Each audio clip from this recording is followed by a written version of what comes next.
Hi, YouTube. Good evening. Thank you for stopping by. This is Matthew with the Counselors Guild. And today we'll be looking at ego depletion. And this is based off a comment somebody made on my last video on pain and suffering, where he was asking how to manage greed, lust, and loss of trust. There's a lot of different ways you can go with that. But I decided to go with the ego depletion, mainly because I'm reading a book by Daniel Kahneman, Thinking Fast and Slow, and this is it was in there, and it just kind of reminded me of that comment. So let's kind of take a look at what ego depletion is. The limited resource model of willpower. It's based on Roy Baumeister's theory. Ego depletion, an effort or will or self-control, is tiring. If you have had to force yourself to do something, you're less willing to or less able to exert self-control when the next challenge comes around. The evidence is persuasive. Activities that impose high demands on System 2. Now in this book, Thinking Fast and Slow, it talks about System 1 and System 2. System 2 is more of the effortful thought. You're putting a lot of energy into thinking. It's not just kind of autopilot, where that would be more System 1. System 2 is when we have to critically think, do complex mathematics in our head, that types of thinking. Okay, so that requires self-control, and the exertion of self-control is depleting and unpleasant. Unlike cognitive load, ego depletion is, at least in part, a loss of motivation. After exerting self-control in one task, you do not feel like making effort in another, although you could do it if you really had to. In several experiments, people were able to resist the effects of ego depletion when giving a strong incentive to do so. The nervous system consumes more glucose than other parts of the body, and effortful mental activity appears to be especially expensive. In the currency of glucose, tired and hungry tend to fall back on the easier default position, the easier path. The mind is kind of lazy, where it likes to take the easier path, especially when it's been depleted. Now, if you think about what most people do nowadays, we don't really have a lot of people going out and digging in coal mines or digging ditches anymore. It's much more mental labor than physical. I know from what I do when I come home, I am mentally drained. Physically, I can do a lot of menial tasks, and that's what I usually do. I don't have the mental capacity for any other types of problems. So when my wife comes to me with a problem, I'm just like, I just can't do it. I'm so tired. Not physically, it's mentally tired.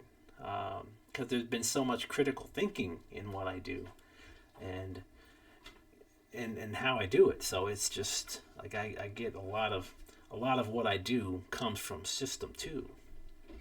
Can't really use System 1 in what I do because everybody is a little different and every problem's a little different, and how you address those problems with the person and how you problem solve and work on goals, it's all different. So it requires you to really stay focused and attentive during those sessions. So ego depletion, I'll come home and I want easy jobs, things I don't have to think about. Decision making is probably not the best after work. Things I choose to eat and do, probably not the best. So our mind would resort back to the easier default position. Now, if you look at the first point, it says, unless there's a strong incentive to do so. Okay, so we're going to look at some of them strong incentives for when it comes to, let me go back to the greed, lust, and loss of trust from that comment. Okay, so applying ego depletion to greed. Okay, greed or avarice, excessive desire for wealth materials. Depletion makes resisting consumer impulses harder after a self-controlled task. Budgeting after a long day, or when we're tired and hungry, we default to easier choices like overspending for quick gratification. Glucose drained from mental effort amplifies greed as a motivational lapse, seeking security in goods over restraint. Greed ties to the seven deadly sins in Catholic thought, where it's countered by generosity, sharing resources to rebuild willpower through positive acts. So there's your incentive there. Real world after work fatigue, easier to buy unnecessary items than practice frugality. So careful when you're getting home exhausted. Maybe stay off Amazon and maybe have a little glucose, something to eat before you go to the grocery store after work when you're just mentally depleted. So as you can kind of see, using a Christian way of coping with the greed, lust, and with a distrust, loss of trust. Yeah, loss of trust. So we got the seven deadly sins and the seven virtues. So you can kind of look at the strong incentive, right? So we got lust, gluttony, greed, sloth, wrath, envy, and pride.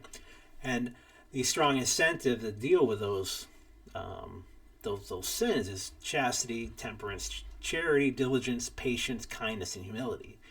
When we're depleted, we tend to kind of go towards these sinful behaviors.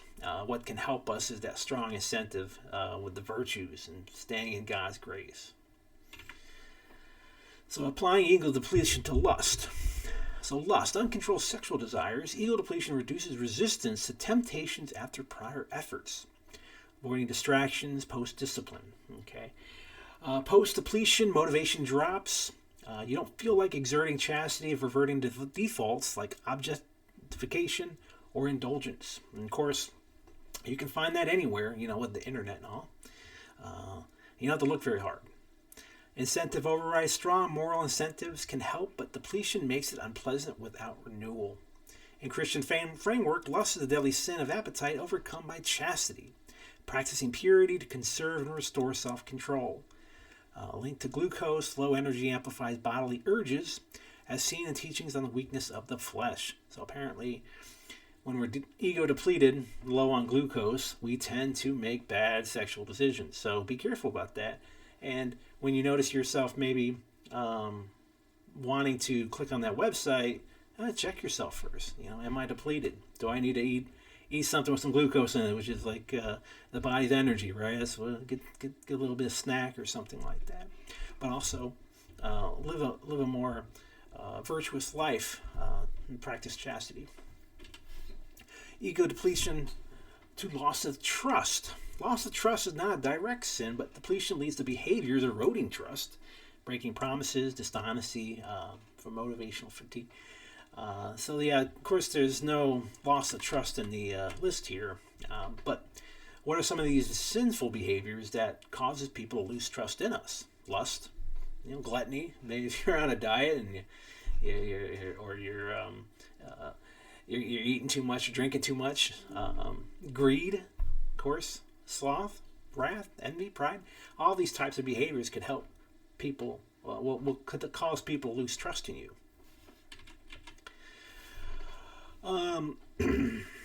Let's see. After self-control exertion, easier to default to self-interest, lying, withholding truth, neglecting relationships, and causing relational breakdowns.